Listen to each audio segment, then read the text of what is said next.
Buenas tardes, ¿cómo están? Buenas tardes.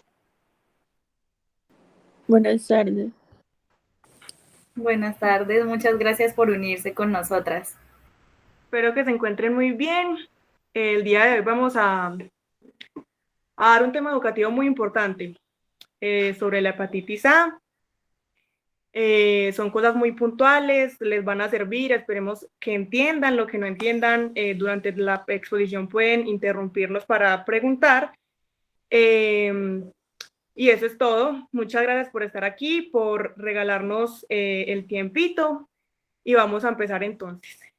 Entonces, mi nombre es Valentina Urrego y el de mi compañera Karen Yazania, que somos las personas que vamos a exponer el día de hoy. Vamos a empezar entonces con la definición.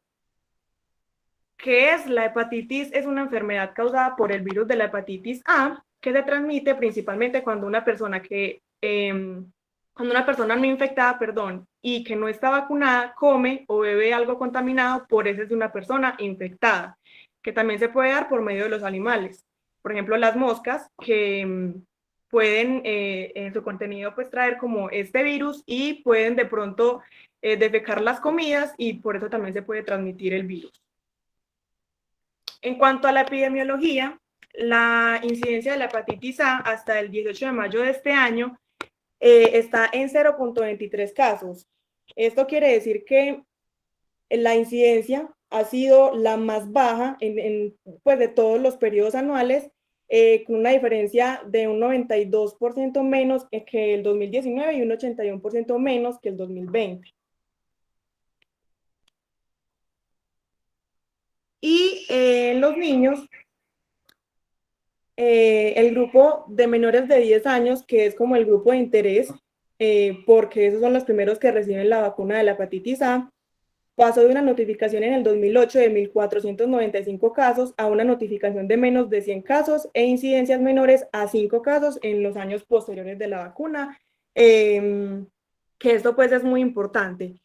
En resumen, lo que acabo de decir, la vacuna pues ha mostrado una acción positiva y estadísticamente significativa en la reducción de casos por hepatitis A.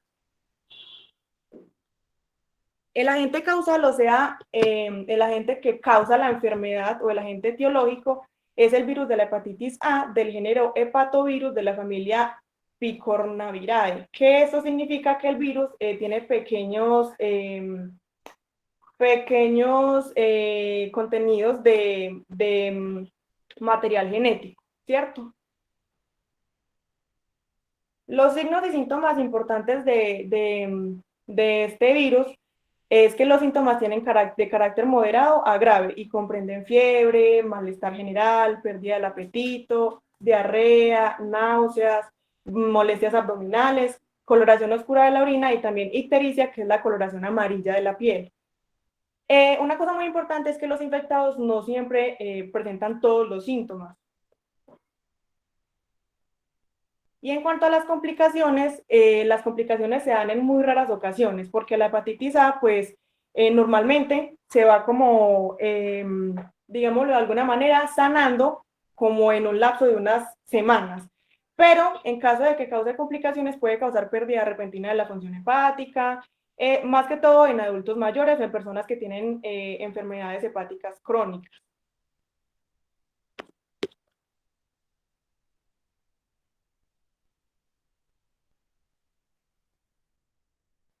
Y entonces ya los voy a dejar con mi compañera Jazz, que ella les va a hablar acerca de la transmisión y pues del resto del tema que queda por dar. Listo. Entonces vamos a hablar en cuanto a esta enfermedad de la hepatitis A, de la transmisión. Bueno, la transmisión de esta enfermedad se da por medio de la vía fecal oral. Entonces, una persona que está infectada por la enfermedad y pues hace popó, va al baño, estas heces pueden contagiar a otras personas. Entonces, ¿cómo es que se da esto? Una persona que va al baño está infectada, pero de pronto no sabe, no tiene una adecuada higiene y después va a la cocina o va y atiende a otra persona y de pronto no se lavó bien las manos y no sé, cocina algo y se lo sirve a una persona que no está infectada, puede transmitir esta enfermedad. Entonces, pues también ahí va muy importante la higiene que se tenga con cada cosa y pues estar muy atentos a si yo tengo la sospecha de que puedo estar contagiado. Siguiente, por favor. En cuanto también a la transmisión, podemos ver que se da también por contacto físico estrecho con una persona infectada. ¿Cómo es eso? Uno de los ejemplos más claros es por medio del sexo bucoanal. Entonces hay que estar muy atentos porque uno nunca sabe qué persona pueda tener la enfermedad. También se propaga por contactos ocasionales. Entonces, como pueden ver en la imagen, la vía fecal oral se da directamente entonces desde las heces de una persona contagiada, entonces puede ser desde el sexo, entonces es muy importante utilizar siempre la protección por el contacto como tal, el manipular, más que todo se da entre el ámbito intrahospitalario y el manipular alimentos sin realizar la adecuada higiene y asepsia. También otra vía es la vía sanguínea. Entonces, la vía sanguínea es por medio de drogas, ya sean lícitas o ilícitas. Entonces, si una persona se está administrando algún medicamento o está pues consumiendo alguna droga, es muy importante siempre verificar porque no sabemos si esta droga haya sido expuesta al patógeno que produce la hepatitis A y también por las transfusiones sanguíneas. Entonces, si yo no solamente que me colocaron a mí, sino si yo voy a donar sangre y tengo la sospecha de que de pronto puedo estar enfermo o que estuve cerca de una persona que tenía alguna enfermedad, mejor me abstengo de donar la sangre porque puedo afectar a otros. Siguiente, por favor. Entonces, en cuanto al periodo de incubación, ¿qué es el periodo de incubación? Se refiere entonces al tiempo que comprende entre la exposición a un agente biológico, es decir, a las heces de una persona con una enfermedad y la aparición de esos signos y síntomas que se dan por primera vez. Como mencionó mi compañera Valentina, la primera vez que se dan esos síntomas, pues el periodo como tal, pueden darse no solamente todos los que ella mencionó, sino algunos. Entonces puede dar solo fiebre, puede dar solo la ictericia, que es el color amarillento de la piel, o de la esclerótica, que la esclerótica pues es la parte blanca de los ojos. Entonces pueden darse todos o pueden darse solo algunos, así que hay que estar muy atentos. Entonces este periodo de incubación, que es esa exposición inicial hasta la primera vez que aparecen esos síntomas, en la hepatitis A se da de entre 14 a 28 días. Entonces, pues estar muy atentos porque no puede darse desde el día 14, sino por allá en el día 20, en el día 16, en el día 25 incluso.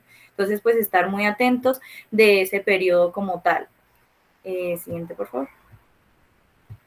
Entonces, en cuanto al periodo de transmisibilidad, es aquel periodo que se transmite como tal la enfermedad. No sé si conocen otras enfermedades muy parecidas como la varicela o la más conocida ahorita que es el COVID.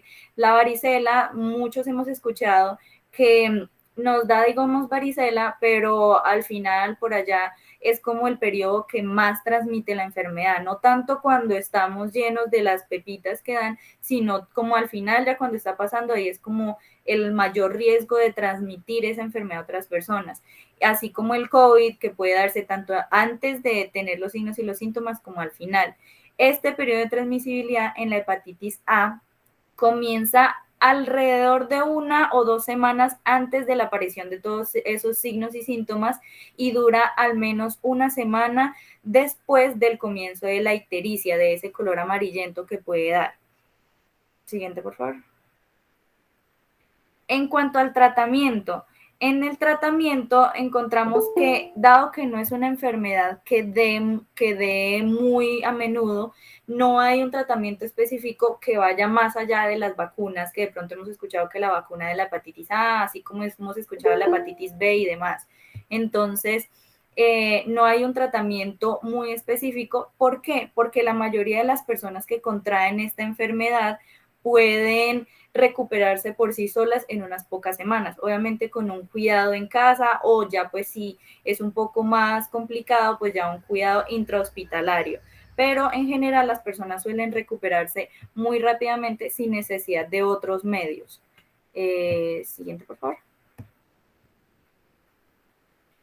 Bueno, les menciono también, antes de los cuidados de enfermería, que en cuanto al tratamiento, es muy importante tener en cuenta que no se deben administrar medicamentos alternos. Entonces, los síntomas pueden ir disminuyendo de forma lenta, pueden darse que se van disminuyendo, van pasando rápido, la persona obviamente tiene su malestar, pero van disminuyendo. Y no se deben administrar medicamentos que sean contra el vómito, ni medicamentos como el paracetamol, porque estos pueden incluso de pronto agravar la enfermedad. Entonces se debe evitar dar medicamentos que no sean necesarios.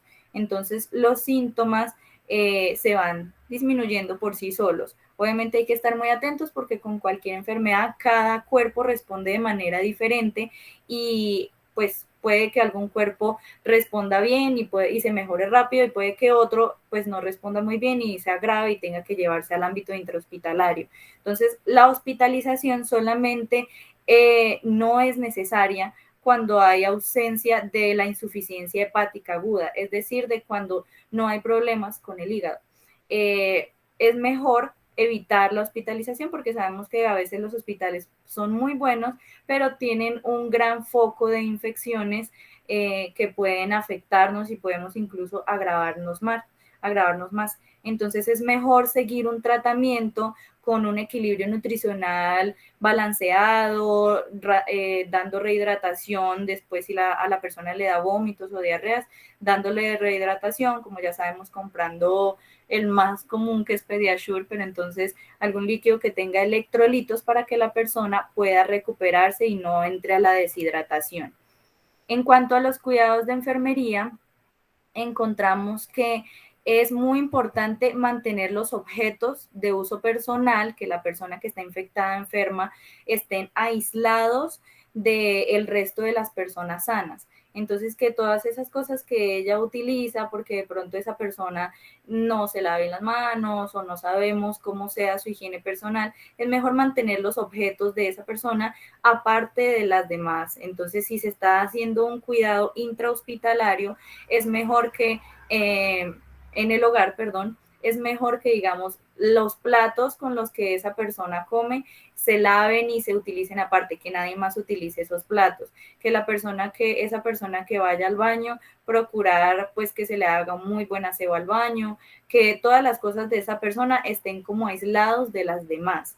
Se debe realizar también una desinfección recurrente, continua, con agua y jabón y terminar con alguna sustancia química de los servicios sanitarios. Entonces, en el ámbito intrahospitalario se suele realizar que cuando uno atiende a la persona que tiene hepatitis A, uno se lava muy bien las manos, uno antes y después de atender al paciente, uno se lava muy bien las manos y si la persona fue al baño, ese baño es exclusivo para esa persona y se debe, cada vez que la persona vaya al baño, echar un chorrito de cloro o de hipoclorito para evitar que de pronto el virus que quede allí, ese agente patógeno, pueda afectar a otras personas que de pronto lo puedan usar.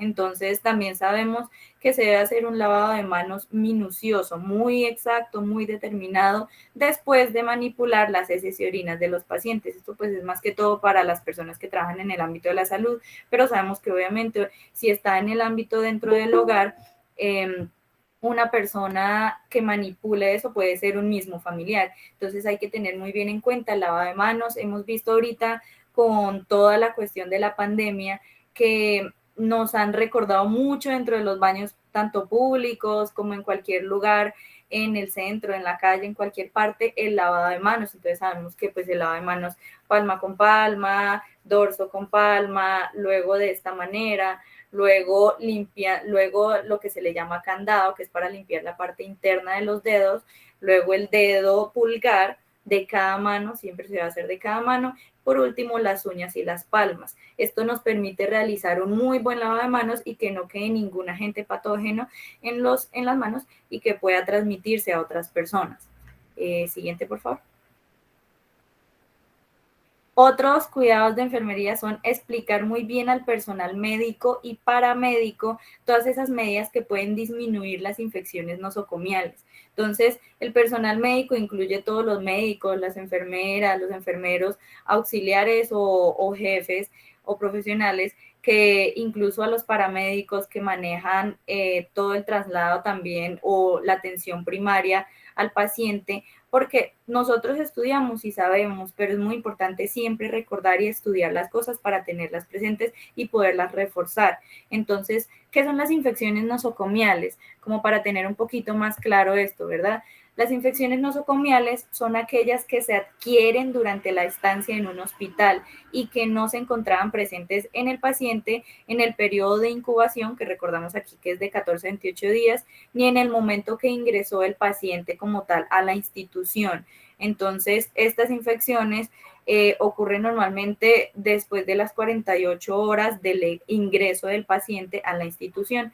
Pero ¿por qué se dan? Porque no se tiene un cuidado, no se tiene una higiene, no se tienen unas medidas de seguridad que puedan evitarlas. Entonces siempre es muy importante realizar una educación y explicar siempre al personal médico, al personal que se encuentre tratando la salud de esa persona. Al egresar los pacientes, es decir, al haber ellos ya salido del hospital, se deben hacer labores de educación para la salud y la promoción del hogar que se haga. Entonces, estas labores, no solamente dentro del hospital, en el hospital uno siempre le recuerda, entonces que por favor tenga cuidado, que se lave bien las manos, pero se le recuerda entonces más que todo como al paciente. Es muy importante también tener presente que se le debe educar no solo al paciente, sino a sus familiares, porque son los familiares quienes van a estar más atentos de esa persona cuando ya se vayan a, pues, a ir a sus casas, cuando ya se vayan a terminar de recuperar en sus casas. Es muy importante educarles, recordarles lo de echar un chorrito de cloro, hipoclorito en el baño, de estar atentos, de lavar bien las manos, de tener cuidado con el manejo de los alimentos, de tener cuidado con todas pues lo que son relaciones sexuales y demás mientras se tenga la enfermedad y pues también durante todo el periodo después, ya sea que se tenga o no la enfermedad. Se debe, muy importante, realizar una pronta vacunación que cumpla con todos los esquemas desde la niñez para poder prevenir la enfermedad. Entonces, como mencioné ahorita, la enfermedad no tiene un tratamiento más allá de la vacunación. Entonces es muy importante que desde niños, quienes tengan hijos pequeños o para que sepan los que van a tener hijos o quieren tener hijos, que es muy importante realizar un esquema pronto a los niños, porque también se puede aplicar en adultos, pero la vacuna en adultos ya pues es cara, cuesta. Pero para un niño es gratis, entra dentro del plan de salud gratis para el niño. Entonces, ahorita vamos a mencionar, siguiente diapositiva, por favor, vamos a mencionar qué es la vacuna contra la hepatitis A. Entonces, esta es una vacuna inactivada o muerta. ¿Qué quiere decir esto? Entonces, una vacuna inactivada es aquella que consiste en partículas de virus, bacterias u otros agentes patógenos, en este caso es un virus, que se ha cultivado y que luego pierde la capacidad de producir una enfermedad. Lo contrario a una vacuna viva que usa los patógenos que todavía están vivos como tal, valga la redundancia, pero entonces esta vacuna utiliza el virus muerto, no va a producir la enfermedad. Las vacunas vivas tampoco es que produzcan la enfermedad también, sino que de pronto producen unos signos y síntomas un poco más fuertes. Entonces, se necesitan al menos 2 dosis para una protección duradera de una persona. Estas 2 dosis se deben dar con un intervalo de al menos 6 meses entre cada una. Los niños que se vacunan de forma rutinaria, que si tienen su esquema completo, se debe realizar la primera vacuna entre los 12 a los 23 meses de edad, generalmente es a los 12 meses. Y ya los niños más grandes, adolescentes, pueden ser vacunados después de los 23 meses. Entonces, si un niño se vacuna a los 12 meses, pues tiene que esperar 6 meses para la siguiente vacuna y así al menos. Pero si no se vacunó en ese periodo de tiempo, aún así después de los 23 meses se puede vacunar, pero pues ya no entra dentro del plan gratis de la vacuna, sino que pues ya tendría que pagarla. Pero aún así, pues es muy importante vacunarse para evitar esta enfermedad. Entonces, los adultos que no hayan sido previamente vacunados y que deseen de pronto estar protegidos también contra esta enfermedad, pues pueden vacunarse sin problema. Siguiente, por favor. Entonces, muchísimas gracias. Les recordamos mucho que estemos muy atentos a nuestra salud. La hepatitis A no es una enfermedad muy común, pero es una enfermedad que puede afectarnos a cualquiera y que pues debemos estar atentos con todas las medidas de higiene, con todas las medidas de salud para que podamos evitarlas, ya sea en el ámbito extrahospitalario, en nuestras casas o en un baño público, en cualquier lugar, como en el ámbito intrahospitalario. Entonces, si estamos en un hospital, pues si ya sabemos, entonces nosotros mismos podemos recordarle al personal de la salud que, mira, ya a mí me enseñaron tal cosa, entonces muy respetuosamente también de pronto recordarles o cositas así. Entonces, muchísimas gracias también por estar aquí presente. No sé si alguno tenga alguna duda. Bueno, el silencio otorga, ¿cierto? Entonces, si no hay dudas, les agradecemos muchísimo, espero que les haya gustado y pues quedamos atentos de pues si ya en algún momento les surge una duda o quieren saber de algún otro tema, pues quedamos atentos. Entonces, De todas formas, también hicimos como un póster informativo, entonces les vamos a pasar para que tengan como toda la información que acabamos de exponer y pues esperamos que les haya servido mucho, que hayan aprendido cosas nuevas y que obviamente también lo pongan en práctica, que es lo más importante. Con Muchas gusto. gracias. Gracias a todos. Listo, muchísimas gracias. Gracias. Voy a tener entonces la grabación.